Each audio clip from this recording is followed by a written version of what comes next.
여러분 안녕하십니까. 강시열 변호사입니다. 헌법연구원을 지낸 이명웅 변호사, 사후연수원 21기, 이분이 보수와 진보의 이념 대립, 승자는 대통령 탄핵을 중심으로 라는 제목의 책을 출간했는데요. 이명웅 변호사가 출간한 책은 지금 윤석열 대통령의 비상계엄 선포와 이에 따른 탄핵 논란을 다루고 있어 주목을 받고 있습니다. 빠르게 썼네요. 지금 미리 준비하던 책인가? 지금 윤석열 대통령 탄핵과 관련해 가지고서 지금 헌법연구관을 지낸 분이기 때문에 이 부분에 밝죠. 이번에 책을 냈습니다. 책을 내면서 말이죠. 72페이지부터 100페이지 이 사이에는 윤석열 대통령의 탄핵 심판 관련 법 위반 중대성 문제, 비상계엄 선포의 사법심사 및 내란죄 해당 여부, 대통령 체포의 문제점, 헌법재판소의 탄핵 심리상 문제점을 소상히 다뤘습니다. 이거 굉장히 중요하네요. 지금 72페이지부터 100페이지, 약 28페이지에 거쳐서 윤석열 대통령 탄핵 심판 관련해서 법 위반 중대성 문제, 비상계엄 선포의 사법심사 및 내란죄 해당 여부, 그리고 대통령 체포의 문제점, 헌법재판소의 탄핵 심리상 문제점을 아주 소상히 다루고 있습니다. 윤 대통령 위법이 있더라도 파면될 정도의 중대한 위법은 아니다. 중요한 얘기네요. 적어도 대통령에 대한 불신 여론이 3분의 2 이상이 돼야 된다. 지금 과반이잖아요. 반반이잖아요. 비록 위법이 있다 하더라도 이게 중대한 위법은 아니지 않냐. 적어도 대통령에 대한 불신 여론이 3분의 2 이상이 돼야만, 그래야만 대통령의 파면 여부를 우리가 얘기할 수 있는 거다라고 이명웅 변호사는 분명히 얘기를 하고 있습니다.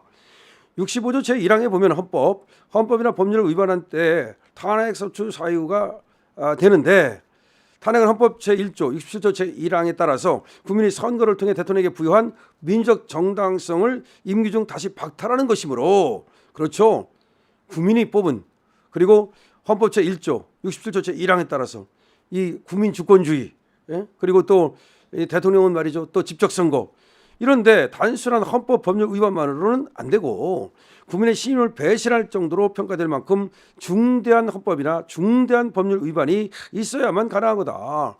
그러면서 앞서 헌재 결정 2004 헌나 노무현 전 대통령의 경우나 또는 2016 헌나 박근혜 전 대통령의 경우에도 중대한 법 위반의 행위라고 판단해서 그 제시한 사유들 역시 같은 어떤 그 맥락이 된다.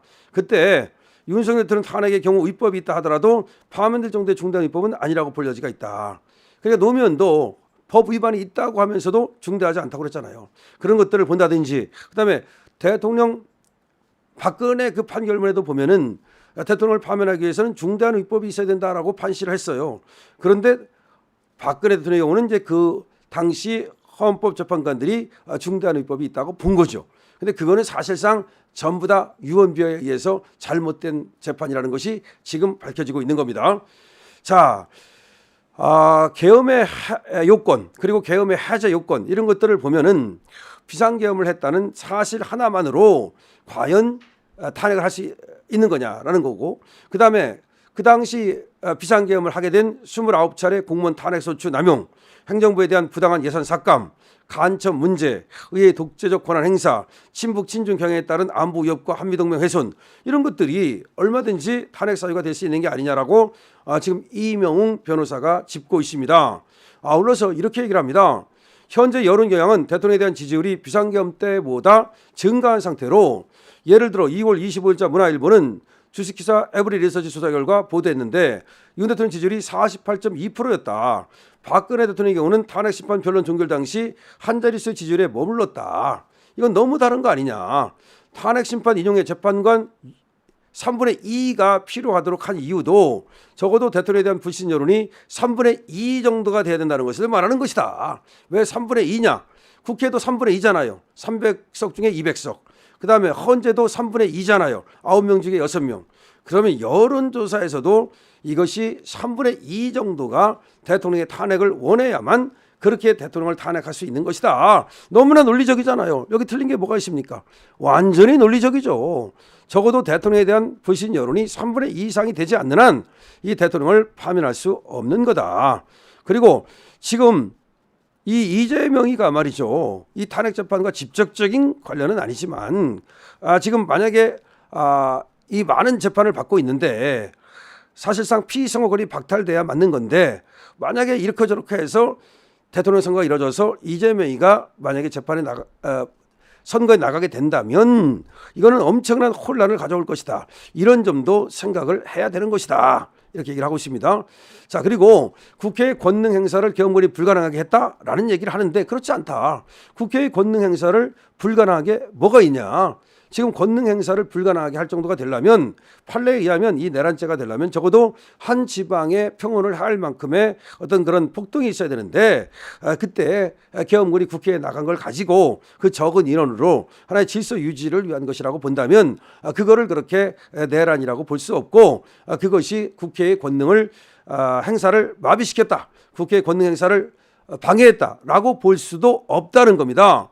그다음에 수사기관 소환의 불응에 따라서 대통령에 대한 체포영장을 발부한 것 자체가 이게 잘못된 거고 단지 수사기관의 소환에 불응한다는 이유가 체포영장을 발부할 만한 것도 안 되고 그다음에 체포 과정에서도 불법이 이루어졌고 이런 것들 그다음에 내란죄가 소추 사유에 포함됐다가 이것이 나중에 빠진 거 이런 것들 다 고려한다면 윤 대통령에 대한 탄핵은 사실상 해서는 안 된다. 불가능하다라고 지금 이명웅 변호사는 결론을 맺고 있습니다. 이분은 말이죠. 헌법연구관으로 헌법연구관 부장까지 지낸 분이기 때문에 사실상 헌법재판관만큼 헌법에 대해서 잘 알고 이 절차에 대해서도 잘 아는 분이죠. 이런 분이 윤석열 대통령 탄핵과 관련해서 자기가 쓴 책에다가 무려 약 30페이지 정도를 할애해서 지금 윤석열 대통령의 탄핵 이 문제점을 지금 짚고 있습니다. 그런데 자기 책에다가 이렇게 딱 집었다는 것은 그거는 자기 명예를 걸고 또 변호사로서 또는 학자로서의 지금 명예를 걸고 하는 얘기예요. 이게 계속해서 남는 것이기 때문에 그냥 지나가는 일회성, 휘발유성 어떤 그런 단순한 얘기가 아니란 말이죠. 자기의 어떤 그 전체 명예를 걸고 내지는 자기의 어떤 양심을 걸고 그다음에 법리적인 판단을 걸고 이런 얘기를 하는 것인데요. 적어도 대통령을 파면하기 위해서는 중대한 헌법 위반, 중대한 법률 위반 이런 게 있어야 되는데 윤 대통령의 경우에 그런 것이 없다고 봐야 되고 가사 있다 하더라도 국민의 지지가 지금 50%에 육박하는 이 대통령을 갖다가 이 민족 정당성이 그렇게 큰 대통령을 갖다가 사소한 어떤 법률 위반, 사소한 절차 위반 이런 것들로 파면시킬 수는 없는 것이다. 이것이 하나의 결론이 되겠습니다.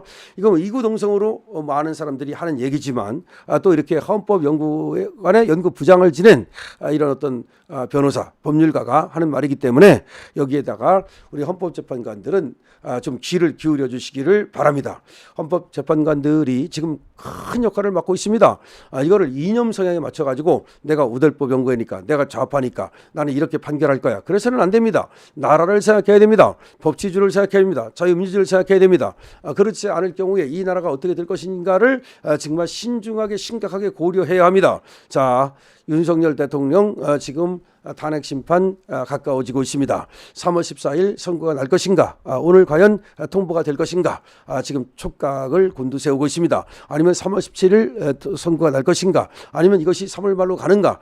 이재명 재판보다도 뒤로 미뤄지는가? 여러 가지 지금 관측이 나오고 있습니다만은 지금 헌법재판관의 연구부장을 지낸 분께서 윤석열 대통령의 탄핵 이거는 인용돼서는 안 된다는 입장을 견지하고 있습니다. 강신업 TV입니다.